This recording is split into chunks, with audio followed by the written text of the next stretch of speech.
Today we study Calculus 2.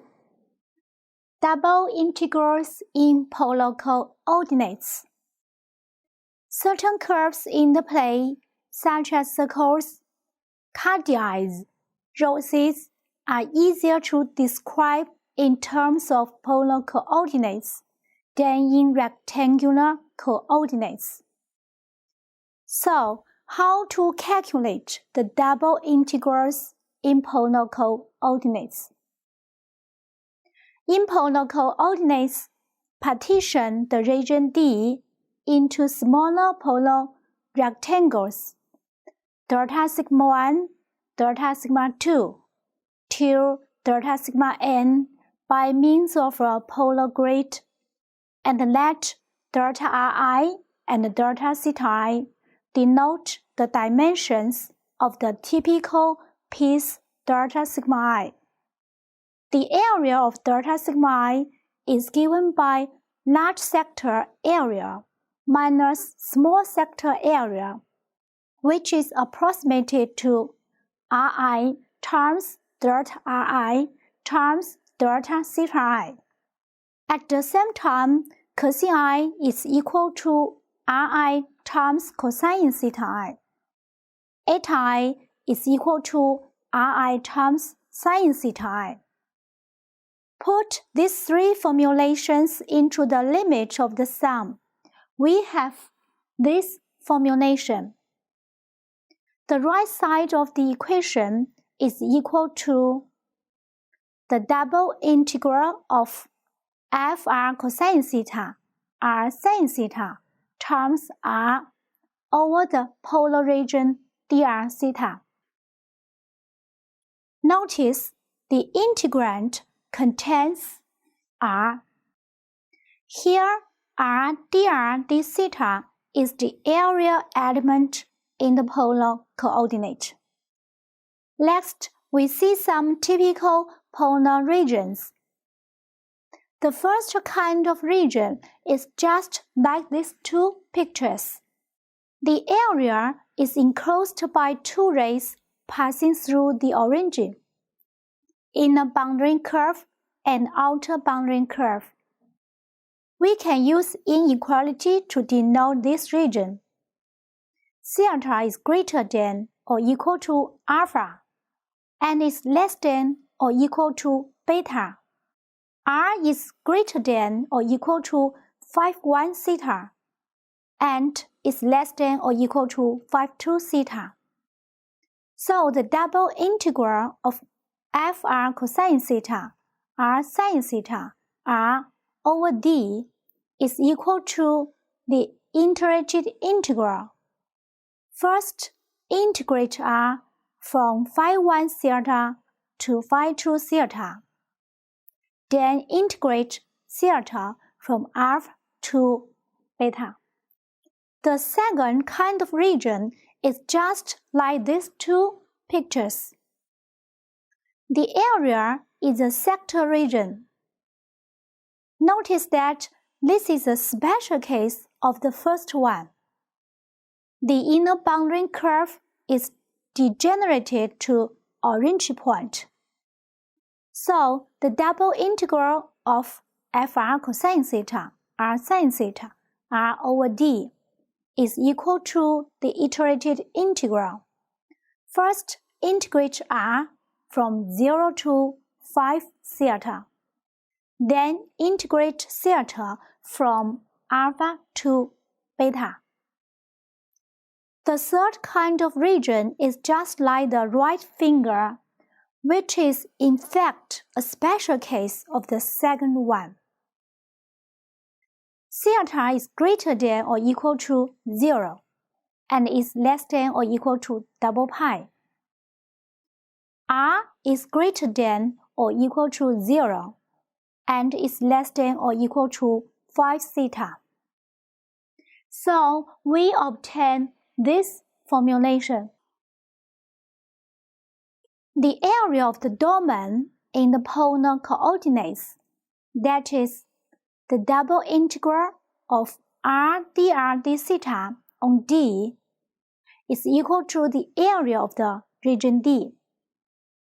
The iterated integrals here all integrate r first, then theta. Let's give some examples to grasp the above method. Example 1. Write the double integral of fxy over d as the integral form of polar coordinates, where d is the closed domain enclosed by straight lines x equals 0, x equals 1, y equals 1, minus x, and semicircle y equals the square root of 1 minus the square of x. The picture of region D is in the right side. In polar coordinates, x is equal to r times cosine theta. Y is equal to r times sine theta. The outer boundary curve in polar coordinates is r equals 1. And the inner boundary straight line in polar coordinates is 1 over the sum of cosine theta and sine theta. D can be represented by inequalities. Theta is greater than or equal to 0 and is less than or equal to pi over 2. R is greater than or equal to 1 over the sum of cosine theta and sine theta, and is less than or equal to 1. Fxy is replaced by f r cosine theta, r cosine theta. ds dy is replaced by r dr d theta.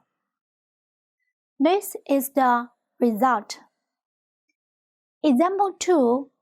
Evaluate the double integral of e to the power negative x squared plus negative y squared over d, where d is the square of x plus the square of y is less than or equal to the square of a. D is a cycle and the integrand contains the square of x plus the square of y, so it is suitable for using polar coordinates.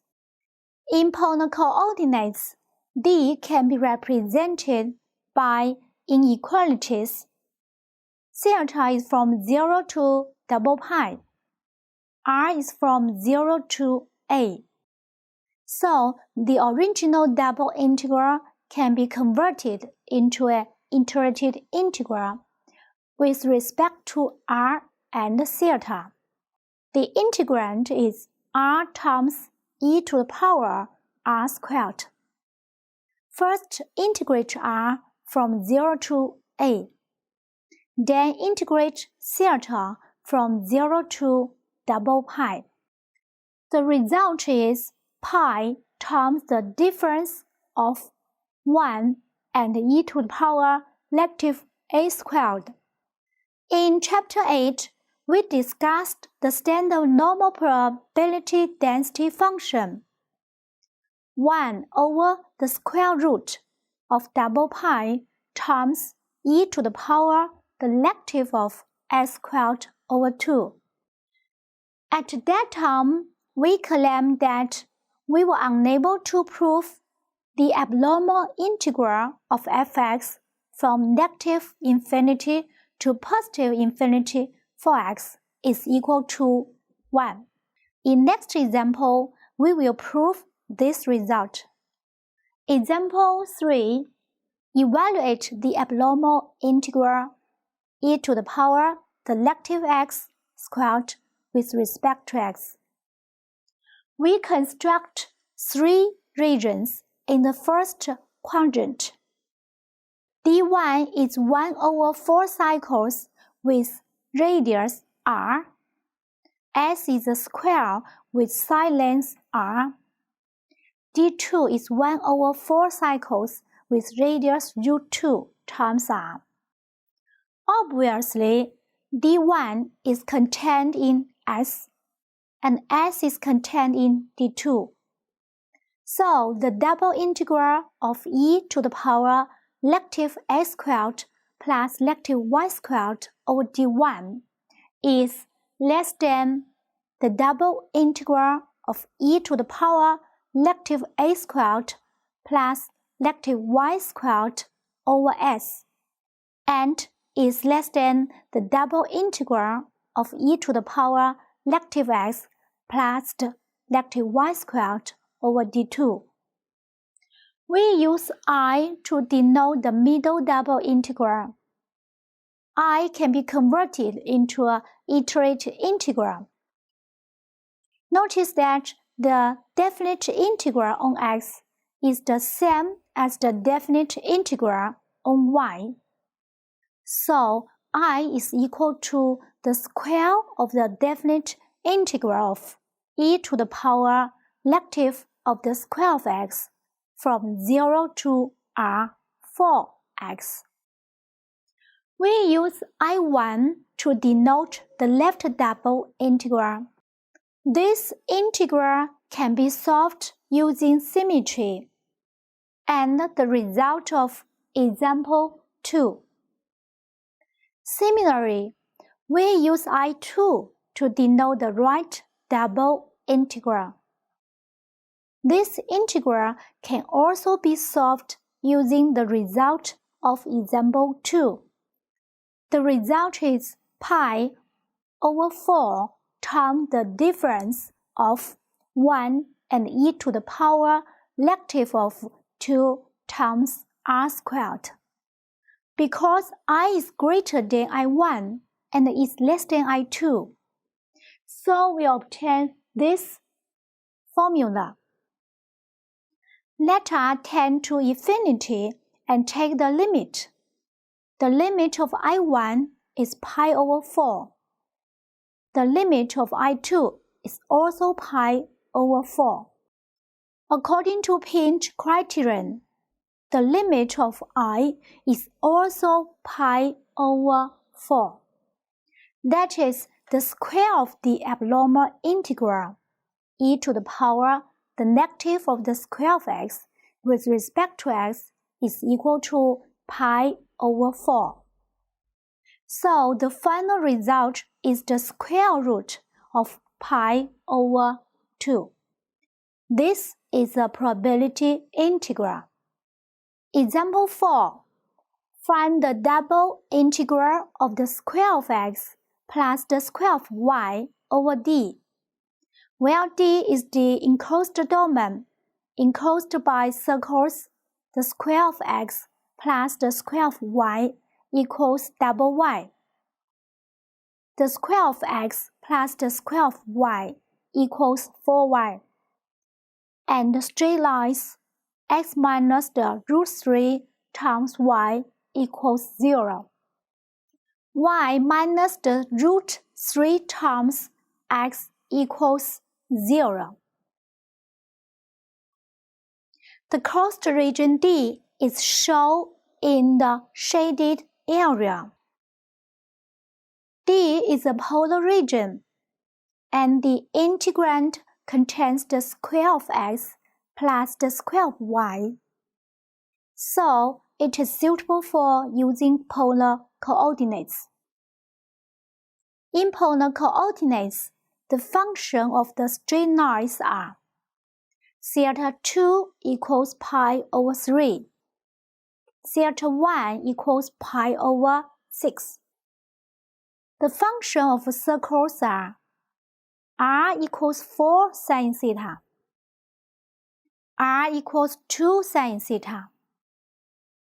So the double integral can be converted into an iterated integral. First, integrate on r from 2 sin theta to 4 sin theta. Then integrate on theta from pi over 6 to pi over 3. The primitive function of the inner integral is r to the 4 power divided by 4. Then calculate the difference between the function value of the primitive function at the upper and lower limit of the integral. we obtain 240 times the fourth power of sine theta over 4. Lastly, calculate the definite integral with respect to theta. The final result is 15 times the difference between pi over 4 and root 3 over 8. In the first 4 sections, we have learned 1. The calculation of double integral in Cartesian coordinates. Note that proper order of the integral in the master exchange integral order method. 2. The calculation of double integral in polar coordinates. 3. Select coordinate system properly. Try to understand and master the above knowledge. Thank you. See you next time.